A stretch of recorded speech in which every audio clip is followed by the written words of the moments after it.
We hit base. Hit a baseline? Yeah. I like it. Hi guys, I am here with Amanda today, and she is our resident insurance specialist, and we're going to be talking about homeowners insurance. So, first question, very basic. What is homeowners insurance? Very basic. But really, in general, homeowners insurance is covering your unforeseen perils, is what we call it. So something like hail damage or a tornado hits, or you have a fire in your home. That's really what home insurance is for, is really for that unforeseen type of incident that can happen to your home. Perfect. And why does my lender require me to get homeowners insurance when I'm buying a house? For that same exact reason. They want to cover their investment. They're investing in you as a client, and so they're also investing in that home. And really, that's their collateral to you. So if you default on that loan, they're going to take it back. And so they want to make sure that they can protect their asset that they are lending you the money on.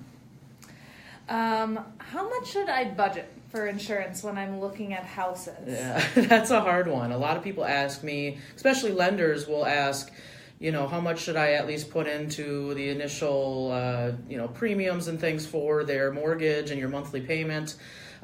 Usually I try to tell people 0.5% of the purchase. Now, as we were just discussing, if you're getting a really good deal and you're in a neighborhood that hasn't been developed yet or something like that, if your home is usually under about $120,000 or less for your purchase price, that kind of goes out the window. And same thing with higher net worth homes. So if you have $1 million home or more, that 0.5% might be a lot more than what you can actually get it for. So that 0.5% is usually in that middle market range.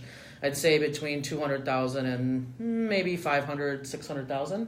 Other than that, then it's kind of a roll of the dice depending on situations like your credit score and the area, the zip code, and things like that can really affect it. Perfect. And then I think, what about bundling? A lot of people want to know, are they going to save with the bundling?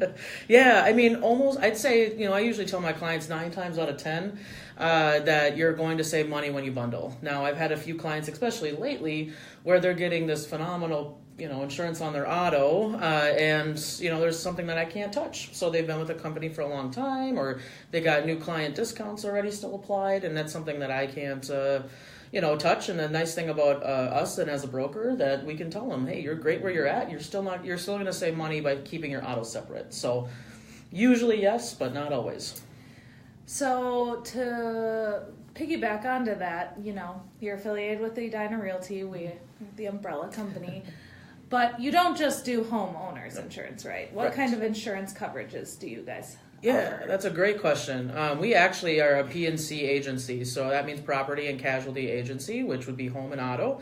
But that also encompasses kind of an umbrella, which, speaking of, we do umbrellas, of toys, which are like snowmobiles, motorcycles, those kind of things. And then we also do rental properties under a personal umbrella, which is actually a phenomenal feature. Not every company will allow it to be personal. And then also we do cabins. I'm licensed in Wisconsin and Minnesota, but most of us are actually licensed in almost all 50 states, so we have a lot of reach.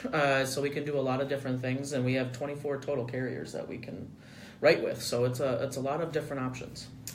Perfect. How do I know how much to insure my house for? So if I'm looking at quotes, I might be seeing different replacement costs, repair costs, like what?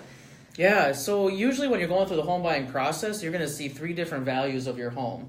One's going to be, of course, your purchase price and what the market is foreseeing for your home. Then you're going to see an appraisal, which is through the mortgage company, and then you're going to see a replacement cost estimate, which is through your insurance company. So they can get a little confusing. All will usually be a little different. But the replacement cost is usually what it's going to cost the insurance company to replace your house if it's a total loss. So really worst case scenario.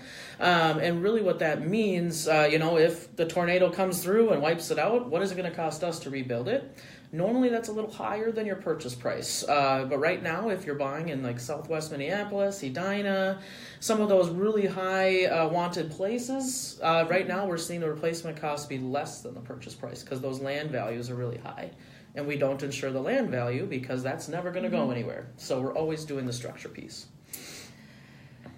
And this probably isn't necessarily relevant for everybody, but does that change if someone has like a very unique sort of custom built house, and we're not just talking about, it's going to be a lot more to really recreate that? Yeah, definitely. So there's within that replacement cost estimate that we do, there's a lot of pieces that go into that, and one of them is a custom build versus like a builder's grade or a basic build, which most homes aren't a basic build. Most of the time you see a builder's grade, which is really kind of your cheaper end Home Depot or IKEA type cabinets and things like that. And then of course you go into the custom built homes with some of the specialty builders and things like that.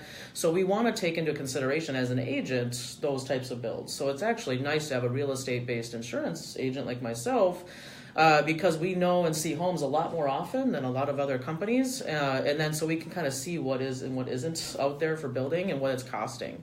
For the most part, we see about $180 per square foot on an average style home to rebuild a home with insurance. And right now that could be a little bit more because labor rates right now are going up. So it's an interesting market right now. Yeah. Where do we go? Okay, so if I have a client who's buying a townhouse or a condo, do they still need homeowners insurance? Is that still required by the lender? Yeah, it depends on what the homeowners association is covering for you. So we always ask for the association's master insurance policy. That's what they call it. It's what the association is insuring the building for. And then a lot of times within that policy, they'll have specifics. So I'm not going to cover floor coverings or wall coverings, and then we're going to cover everything else. So as a client, it's really important to know those details and what it's going to cost you and what's in those HOA fees. And that part of that is the insurance. So the lender will really look at that as well. And if they're covering everything inside the home, you're not required by the lender, most lenders, to have insurance. But sometimes you're required by the HOA to have insurance. So that's another thing, and something Erica can help you with is looking through those docs and making sure that you're following all the requirements. Mm-hmm. I, of course, recommend at least having a little bit, which they are technically really cheap for the most part. In that case, if they're covering everything, it could be, it could be under $300. It could be even less than that sometimes, or on average. So, and that's a year, so it can be really cheap. So I recommend having it anyway for your liability, and also your personal belongings are never going to be covered by the HOA. So it may be more similar to like a renter's insurance style, where you're covering your own personal things. Yep, exactly. What is the difference between an insurance agent and an insurance broker? Yeah, that's a great question, and a lot of people get it mixed up. There's actually 3 types. Oh, yeah. See, I'm learning something new here too. Yeah, at least in my knowledge, there's 3 of us, right? So we call them a direct writer. So those are your agents that are working solely for one company and one company only. So that would be like examples like Allstate, State Farm, American Family, Farmers. Farmers has a couple, but they're all under that same umbrella of Farmers. So those agents only write with that policy, and a lot of times they only have 1 or 2 policies to cover you with, and it's all going to be under that Farmers or that direct writer's number. So and then there's an independent agent, and then there's a broker. So we're actually technically an independent agent.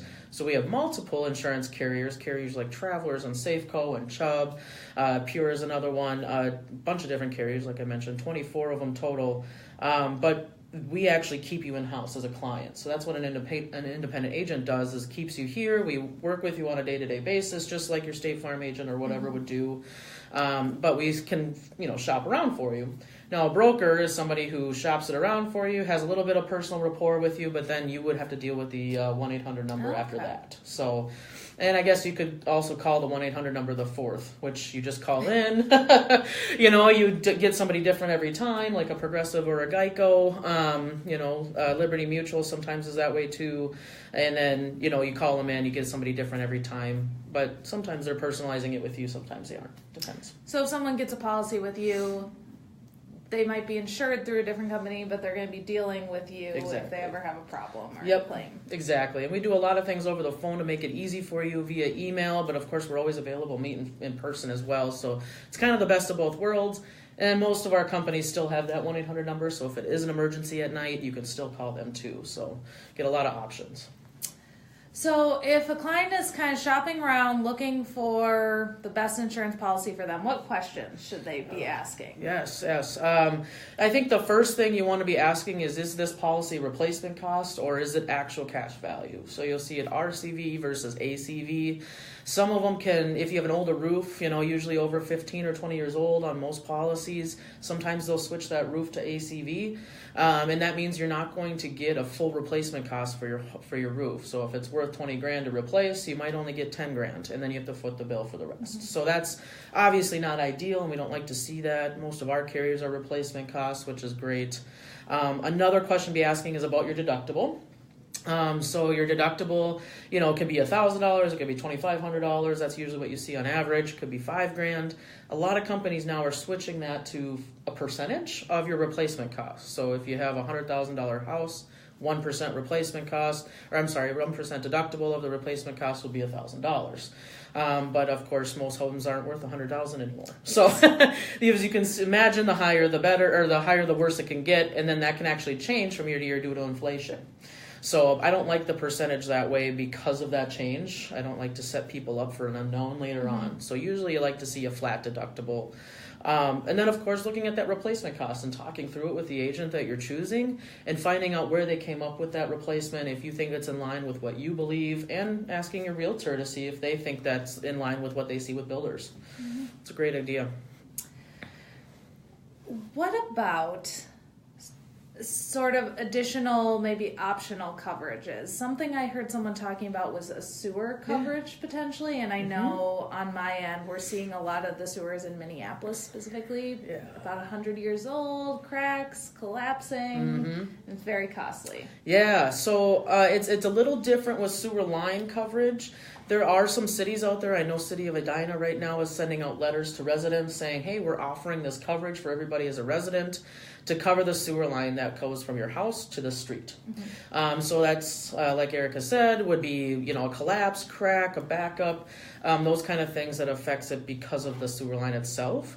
Homeowners insurance normally won't cover that piece unless it backs up into the home, and then we'll cover, if the endorsement is applied, we'll cover the water backup or sewer backup or some pump failure back into the home and what was affected. So we're not going to cover the sewer line, but we'll cover the backup if it affects the home. So I think it pays to have a call to the city or even maybe the county, depending on where you're at, just to see if they offer that coverage, especially for sewer lines in older areas. St. Paul's another really bad one for older sewers.